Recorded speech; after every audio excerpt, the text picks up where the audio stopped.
April 11th, 1997, 5 college students move into an apartment in northern Tokyo, unknowingly stepping into a nightmare.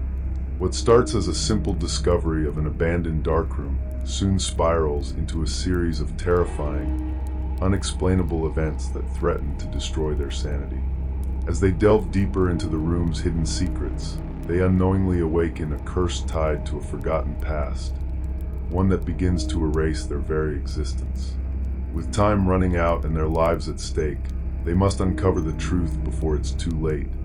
But some doors, once opened, can never be closed.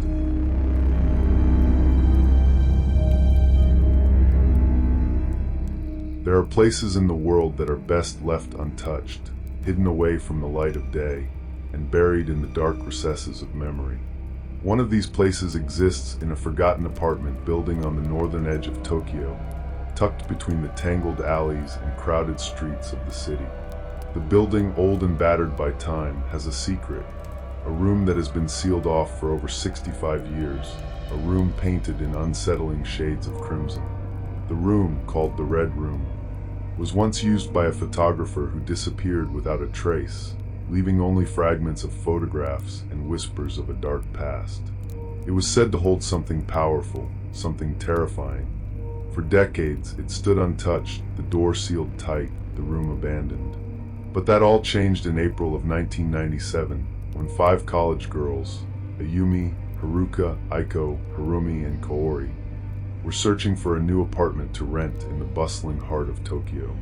In their excitement to find a place to call their own, they never thought to ask the landlord about the history of the building or what lay hidden within its walls. They didn't know, nor could they have guessed, that by signing the lease, they were sealing their fate.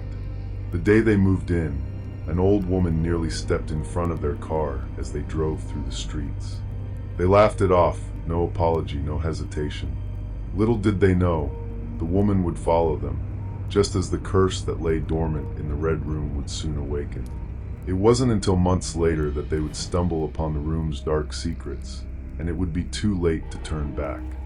The apartment was old but affordable, and that was all that mattered to the 5 college girls. Ayumi, Haruka, Aiko, Harumi, and Kaori were eager to start this new chapter of their lives. It didn't matter that the building's walls were cracked and peeling, or that the air inside felt strangely still, as if it had been waiting for something or someone. The landlord, an unremarkable man with an expressionless face, handed them the keys without much conversation. There was no mention of the building's past, no warnings, no hesitations. They settled into their new home quickly, filling the space with laughter, late-night study sessions, and whispered secrets. Everything seemed normal. The apartment had 2 bedrooms, a small living space, and a kitchen that always seemed a little too dark, no matter how many lights were turned on. The windows faced the city, but the glass was cloudy, muting the neon signs and streetlights into a dull haze. For 3 months, life went on as expected. Then, on a humid July afternoon, Ayumi noticed something strange. While rearranging the furniture in the living room, she knocked against a part of the wall that sounded hollow. Curious, she pressed against it, and to her surprise, a section of the wall shifted slightly. Dust cascaded from the edges, revealing a hidden door, one that none of them had seen before. The others gathered around as Ayumi worked to pry it open. When it finally creaked ajar, the scent of chemicals and dampness wafted out. A single dim light bulb flickered inside, barely illuminating the small, enclosed space. The walls were covered in peeling red paint, darkened with age and something else, something that looked too much like dried blood. Inside the room, old photography equipment lay abandoned, coated in thick layers of dust. Shelves lined the walls, holding glass bottles of long-forgotten chemicals, their labels faded beyond recognition. A few scattered photographs remained, curled and yellowed with time. Some depicted faceless figures, their features blurred as if the camera had captured something it shouldn't have. Others showed grotesque distortions, half-human, half-animal visages, their hollow eyes staring into nothingness. But the most unsettling part was the single chair in the center of the room, positioned in front of a blank canvas. as if someone had been waiting for a subject that never arrived. Among the scattered photos, Kaori found something that made her shudder. A single photograph, tucked beneath a pile of old negatives. Unlike the others, this one was crisp, untouched by dust or decay. It showed a man standing beside a large dog, both of them staring directly at the camera. The man's expression was neutral, his features unremarkable, but the dog's eyes were eerily human. Kaori said nothing to the others and slipped the photo into her pocket. That night, the apartment felt different. The air was heavier, pressing against their chests, making it difficult to breathe. Shadows stretched unnaturally long across the walls, moving even when there was no light to cast them. A faint scratching sound echoed from behind the hidden door, but when they checked, nothing was there. The disturbances started small. Aiko woke up to find her bedsheets twisted around her body, as though something had wrapped them tightly in the middle of the night. Harumi's textbooks were torn apart, their pages scattered across the floor. Haruka kept hearing whispers coming from the kitchen, but when she turned on the light, the room was empty. Then, things became worse. Ayumi saw something in the bathroom mirror, a reflection that wasn't hers. It lingered for a second too long, its mouth stretching into a silent scream before vanishing.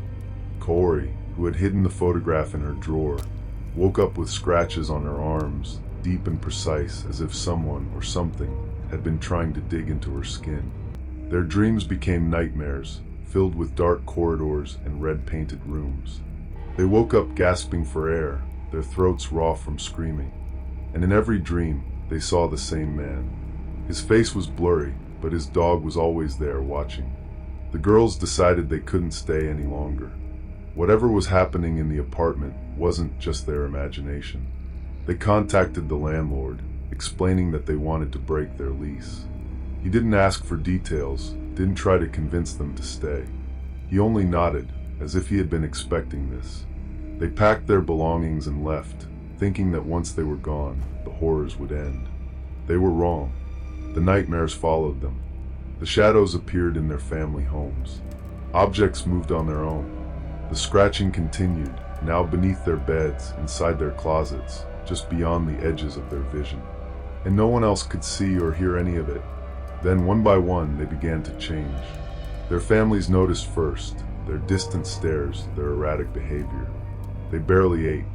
They muttered to themselves, scratching at their own skin, as if trying to peel something away.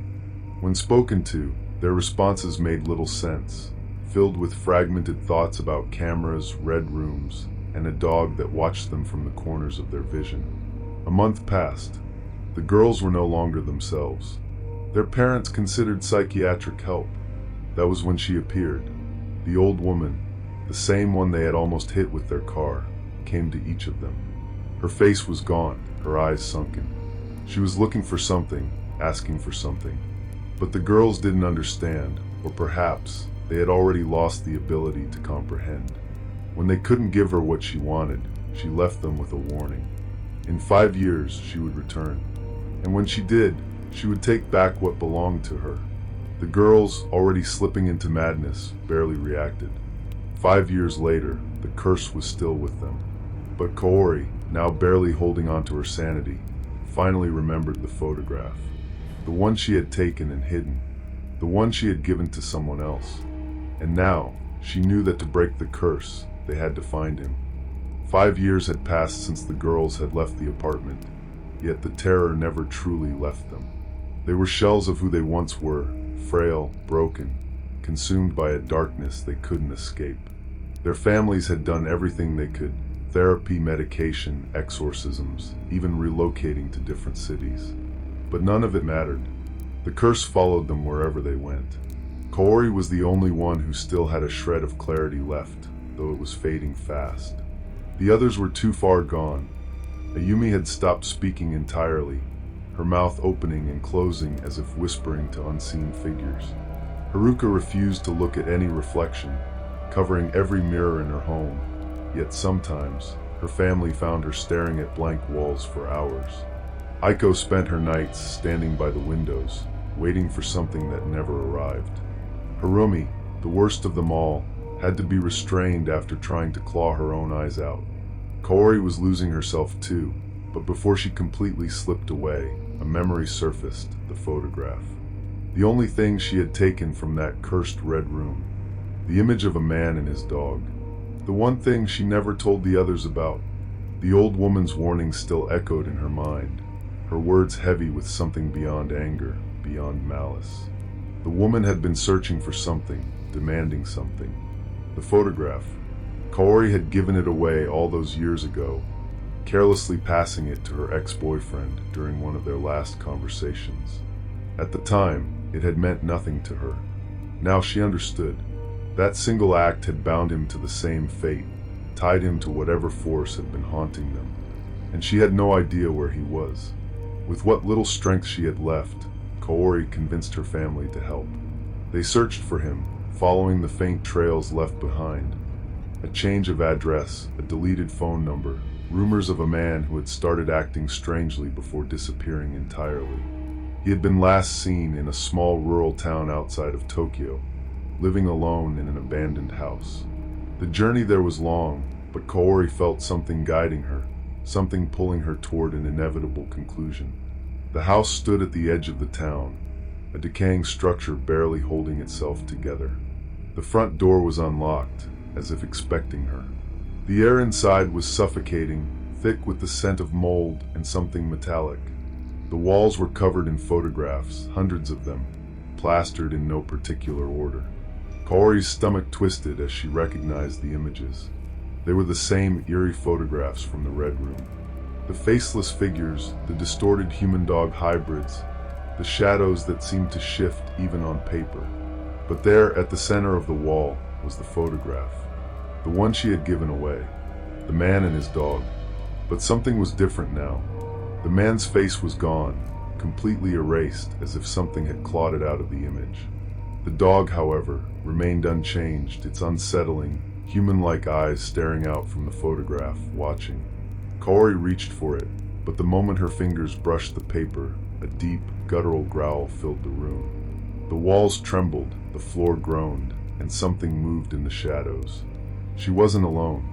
Kaori turned, but there was nothing there. Only the sound of breathing, heavy, slow, and too close. The room darkened, the air thickening into a suffocating silence. Then a single click, the sound of a camera shutter. A flash of light illuminated the room for less than a second, but it was enough for Kaori to see it. A shape in the corner, tall, thin, staring at her with empty sockets where eyes should be. Another click, another flash. It was closer now. Kaori grabbed the photograph and ran. The curse had never left them, and now it was awake again. Kaori ran from the abandoned house, clutching the photograph tightly in her shaking hands. The sound of the shutter still echoed in her mind, each click marking something unseen shifting in the darkness. She didn't look back. She couldn't.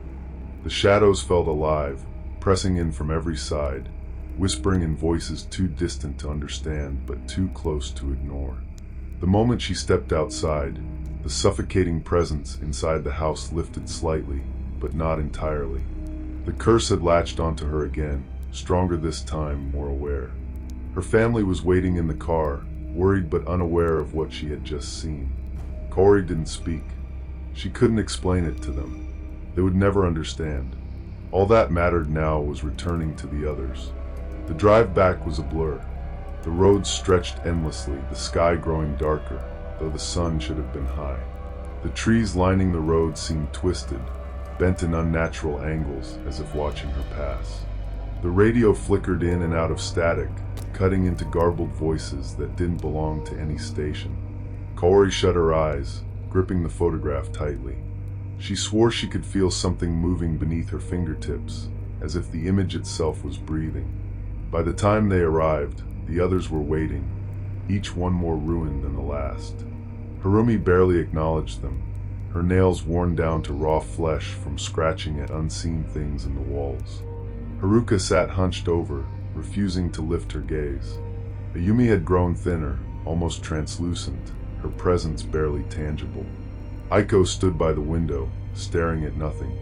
The air in the room was thick with something unseen but undeniable. The moment Kaori stepped inside, the lights flickered, the temperature dropped, and the scratching sounds from the walls grew louder. She held up the photograph, her breath shallow. This was the key, the thing they had been cursed for. The old woman's warning echoed in her mind. 5 years. It had been exactly 5 years since she had taken the photograph. 5 years since they had discovered the Red Room. And now, whatever had been waiting had come to claim what belonged to it. The house groaned as if reacting to the presence of the image. The others turned their heads slowly, eyes hollow, as though something inside them was recognizing what Kaori had found. A deep, distant growl vibrated through the walls, the same growl she had heard in the abandoned house. It was coming closer. The lights went out. For a moment, there was only silence. Then the sound of footsteps, slow, deliberate, heavy. The air grew thick with the scent of old chemicals and something rotten. Kaori's grip tightened on the photograph, but it was burning hot in her hands now, as if rejecting her touch. She gasped, trying to let go, but her fingers wouldn't obey. It was as if the image had become part of her, sinking into her skin. A shadow moved in the corner of the room. It wasn't human. It was tall, thin, and watching. The same figure from the abandoned house, the same shape from their nightmares. Its limbs were too long, its neck crooked at an unnatural angle, its face featureless except for its eyes, dark hollows that swallowed all light. The growling grew louder, and from the darkness, another figure emerged. The dog, the one from the photograph. Only now, it wasn't just an image. It was here. Its body was stretched, grotesque, its mouth too wide, teeth too many. Its eyes were the same, human, deep, endless. The room trembled as the shadow figures moved closer. The girls tried to scream, but no sound escaped. The photograph was burning now, fusing to Kaori's hand. The curse had reached its peak. They had spent 5 years running, but now there was nowhere left to go. The darkness swallowed the room, thick and suffocating.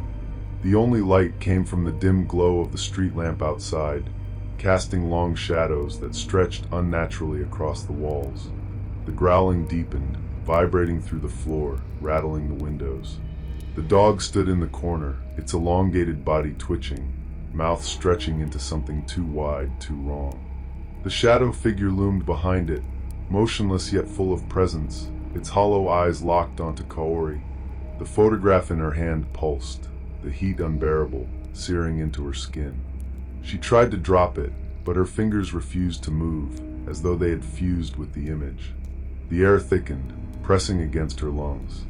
The others sat frozen, their bodies trembling but unable to move. The weight of something unseen held them in place, their wide eyes reflecting the horrors unfolding before them. The dog took a step forward. Its paws made no sound against the wooden floor, but each movement sent a pulse through the air. The walls groaned as the temperature dropped further, ice creeping along the floorboards. Kaori's breath came in short gasps, every inhale burning her chest. She could feel something behind her, something whispering too softly to hear, its breath cold against her ear.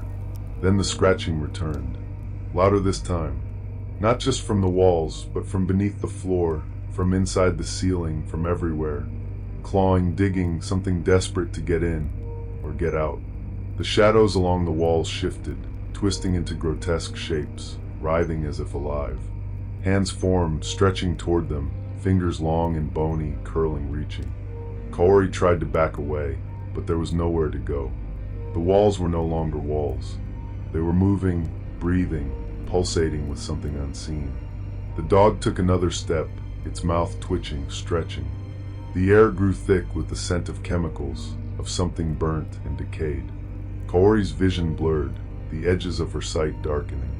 She looked down at the photograph, now embedded in her palm. The image had changed. The man's face had been erased long ago, but now the dog's expression had shifted. It was grinning. A sharp pain shot through Kaori's head, and suddenly, the room was not the room anymore. She was back there, inside the Red Room. The walls were fresh with red paint, glistening as though still wet. The shelves were lined with bottles of developer and fixer, their contents dark and thick. A single chair sat in the center, facing an old-fashioned camera mounted on a tripod. The air was damp, filled with the lingering scent of chemicals and something metallic. Corey tried to move, but she couldn't. Something was behind her. The breath on her neck was slow, steady. The temperature in the room dropped as something cold brushed against her shoulder. She tried to turn, but the room spun. A flash of light exploded in front of her. The camera had taken a picture. The walls shuddered. The chair creaked. Footsteps echoed in the enclosed space. The air crackled with something ancient, something unfinished. Corey turned toward the source of the sound, but the red walls blurred, shifting, distorting. And then she saw him, the man from the photograph, or what was left of him. His form was incomplete, fragmented, as if time had eroded his presence. His body flickered between solid and shadow, his face featureless except for the emptiness where his eyes should have been. The darkness around him pulsed, shifting like liquid. He was not alone. The dog was there too, the real one, no longer just a twisted figure in a photograph. It stood beside the man, its fur matted, its skin stretched too tight over its bones. It watched her, its human-like eyes filled with something beyond hunger, something worse. The man raised his hand. In it, he held another photograph. Her photograph. Corey's stomach twisted. The image showed her standing in the exact position she was in now. But the background was different. It wasn't the red room. It was somewhere else, somewhere deeper. The shadows around the man rippled. The dog let out a low growl, stepping closer. Corey could feel the shift, the pull of something beneath the surface of reality. The floor beneath her feet was no longer solid. It was breaking apart, peeling like old film, revealing something beyond the room. And then she realized, the red room had never been just a room. It was a dark room, a place where images were developed, where things that were captured were made permanent. The hidden room in their apartment had been a trap, a space designed to pull people in, to take them, to make them part of something else. Corey was standing in a photograph that hadn't been taken yet. The man's hand trembled as he lifted the camera again. The lens focused. The shutter clicked. Another flash of light. The room collapsed. Corey gasped, snapping back into the present, the photograph still fused to her palm. Her vision swam, and she realized she was on the floor, the others surrounding her, their expressions hollow, vacant. The dog and the shadow man were closer. The walls pulsed. The scratching reached a fever pitch. Something was breaking through. Corey's body felt numb, her limbs heavy. The photograph burned against her skin, but she knew this was the only way. The curse had started with the image. It could only end with it. With the last of her strength, she tore the photograph apart. A deafening scream filled the air, not just from the room, but from everywhere. The lights flickered violently. The dog lunged, its jaws snapping just inches from her face before vanishing into smoke. The shadow figure collapsed inward, dissolving into darkness, its form twisting, writhing, disappearing. The room breathed one final time, then went still. The shadows stopped moving. The air lightened. The scratching ceased. The weight pressing on them lifted. Corey collapsed, gasping. The photograph was gone, and so was the curse. The others stared at her, blinking as though waking from a long, endless nightmare. Their bodies no longer trembled. Their eyes no longer held the emptiness of something unseen. For the first time in 5 years, there was silence. The red room had claimed them once, but now they were free. The apartment stood silent, untouched by time, yet burdened by everything that had happened within its walls. The air no longer carried the weight of something unseen, no longer whispered with voices from the past. The shadows had settled, the walls had stopped their restless shifting. The red room, once hidden, was now nothing more than an empty, forgotten space. Corey sat motionless, staring at her trembling hands. The photograph was gone, ripped, destroyed, erased. But its absence did not bring relief. The others were the same, motionless, silent, as if waiting for something more to happen. After 5 years of torment, the sudden stillness felt wrong. as though the world had momentarily paused, but had not yet decided to move forward. Harumi let out a shaky breath, her fingers no longer twitching, her eyes no longer darting to unseen things. Haruka lowered her head, exhaustion settling into her bones. Aiko stepped away from the window, no longer waiting for something in the dark. Ayumi looked at her own reflection in the glass, unafraid for the first time in years. For so long, they had lived in fear, hunted by something they never understood. The curse had taken their lives away piece by piece, and now, with its end, all that remained was emptiness. Kaori stood up, her legs unsteady, her body foreign to her own movements. The others followed, hesitantly, as if moving too quickly would wake something that had only just fallen asleep. They didn't need words.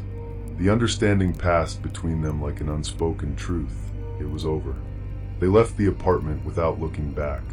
The streets were quiet, the city unaware of the horror that had unfolded within that hidden red room. The lights glowed softly in the distance, life continuing as if nothing had ever happened. They walked without purpose, without direction, their minds unable to comprehend what came next. For 5 years, their existence had revolved around surviving. Now they had to figure out how to live again. The days blurred together as they adjusted to the absence of fear.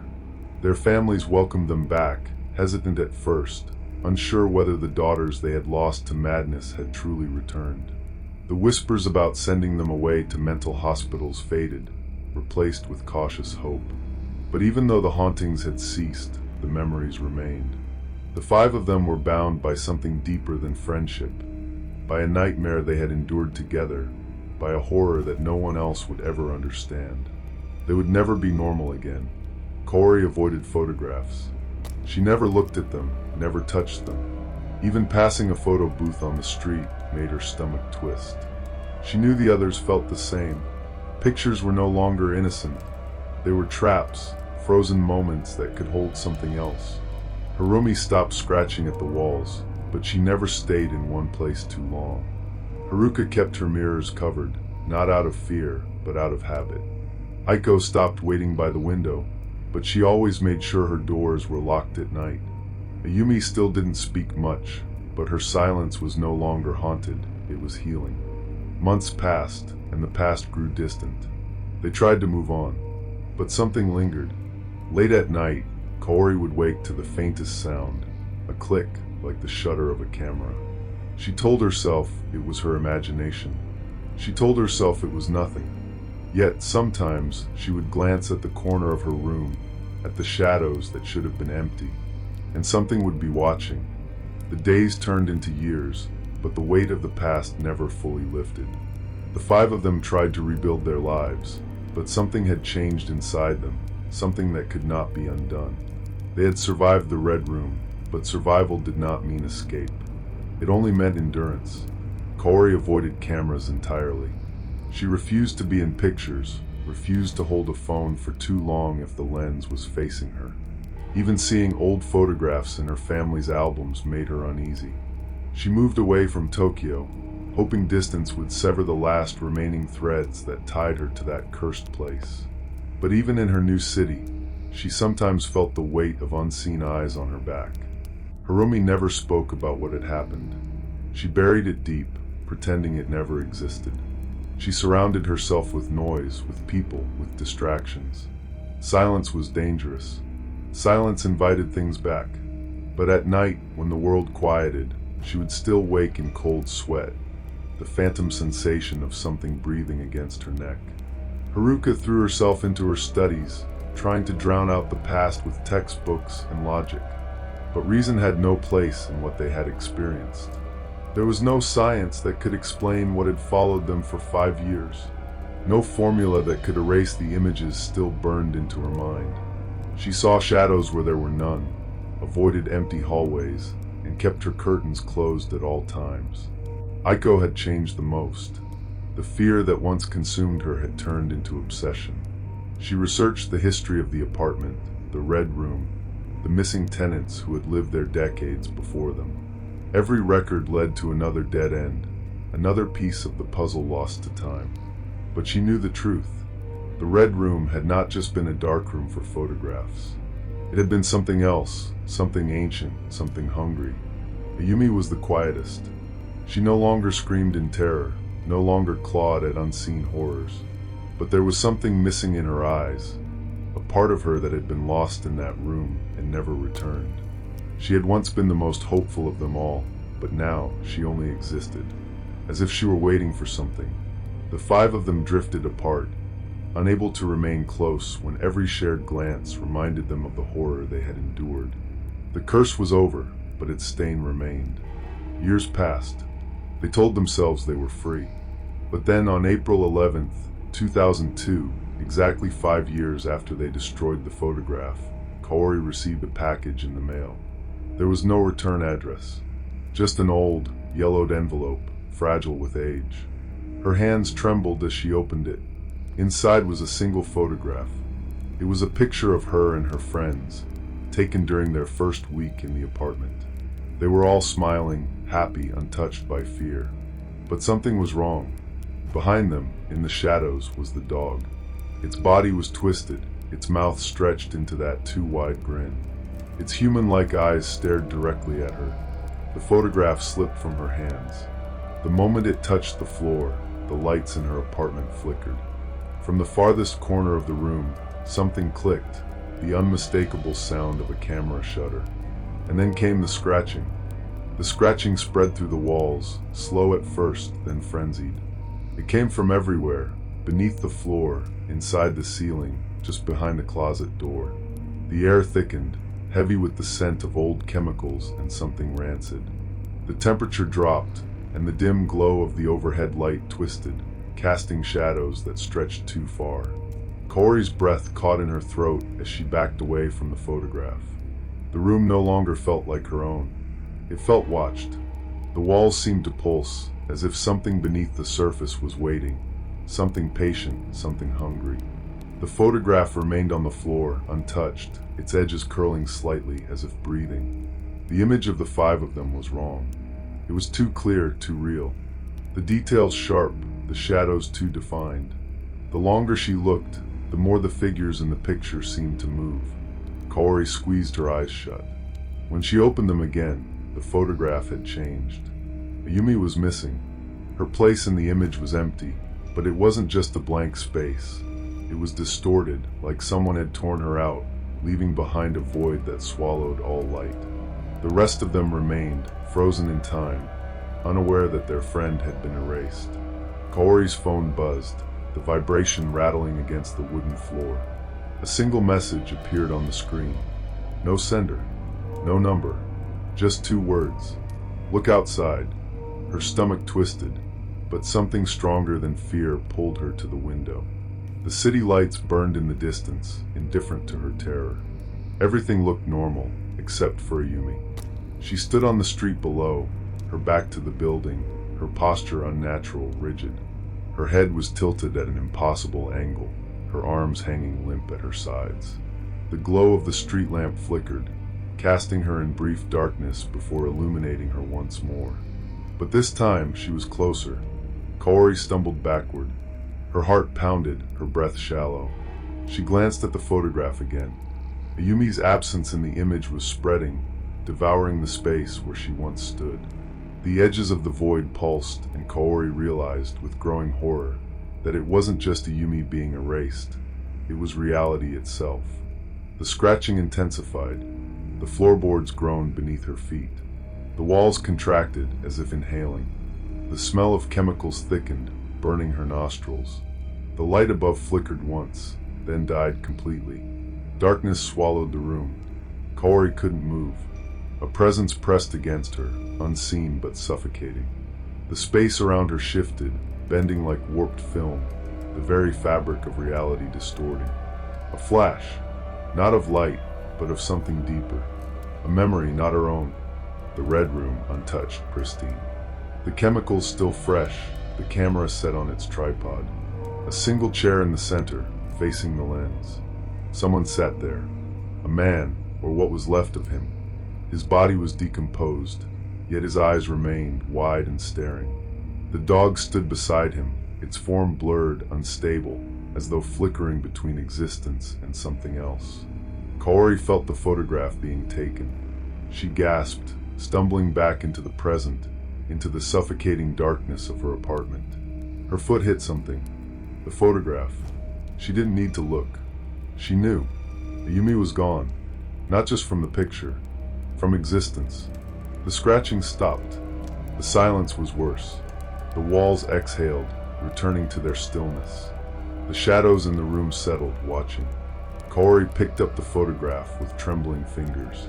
The void where Ayumi had been was spreading. Tomorrow, it would take someone else. And soon, there would be nothing left. Kaori sat alone in the dim light of her apartment, the photograph trembling in her hands.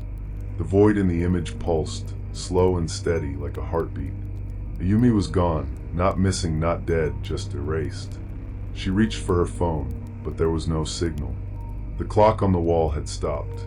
The world outside the window no longer looked real. It was a painted backdrop, distant and flat. The city continued, unaware that piece by piece, something was eating reality. She needed to warn the others, but deep down, she knew the truth. There was no escaping this. The Red Room had never been just a dark room. It had been a trap, a place where something old, something forgotten had waited. For years, it had been starved, left alone with its photographs. And then Kaori and her friends had found it, had fed it, had given it faces to consume. Now it was taking them back. Kaori closed her eyes. Her body felt lighter, her presence fading, like a photograph exposed to too much light. The room around her stretched and blurred, the edges peeling away like old film. By morning, there would be no trace of her. No one would remember her name. No one would know she ever existed. The photograph on the floor would be blank, and the Red Room would wait for its next visitor.